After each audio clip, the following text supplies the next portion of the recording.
Jonathan Proctor is still trying to make sense of the heavy rain that turned the creek that runs through his farm See a cow floating?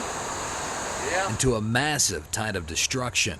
It's devastating, we was lucky, lost a life here. We lost some cattle and lost some equipment, and, it'll take a long road to recover. A lot of fences down. Pieces of that fencing are scattered along ditches, among other things like gates and pieces from washed away roads. Proctor's also finding some of his cattle in that debris, dead. I had 111 heifers in this field. There was 2 left after the rain stopped. And had 104 steers here. And of 35 of them stayed.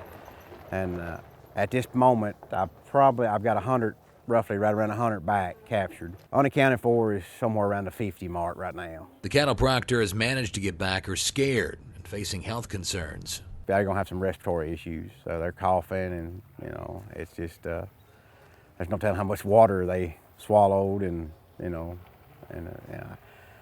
I can't believe some will live that went 3 miles down the creek. That's over $50,000, and that's a pretty big hit. I can live through it, but it's going to be rough. It's just disheartening, not just the money. It's just disheartening to see your cattle that you've worked and raised, and they all wadded up, and and there's trash and debris that's up and down these creeks. We have a lot of soybeans and corn that were flooded. Some of them are, I guess you can see in the pictures, they were not completely flat.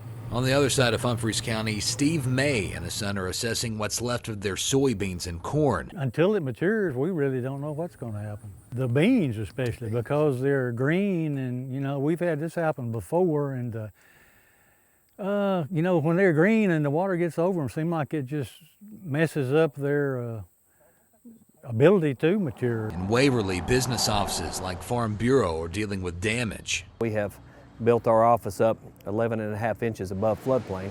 It's a 2-year-old office, and when I got here there was 2 inches of water in the building. Despite the tragedy though, people are coming together to help in any way they can. I've never seen the outpour of neighbors come to offer help. Let you know that there's a lot of good still in this world. It's a bad situation we're in, but there's a lot of good people still. Coming together to move past this horrific event, hoping it never happens again. In Humphreys County, Thomas Capps, Tennessee Farm Bureau.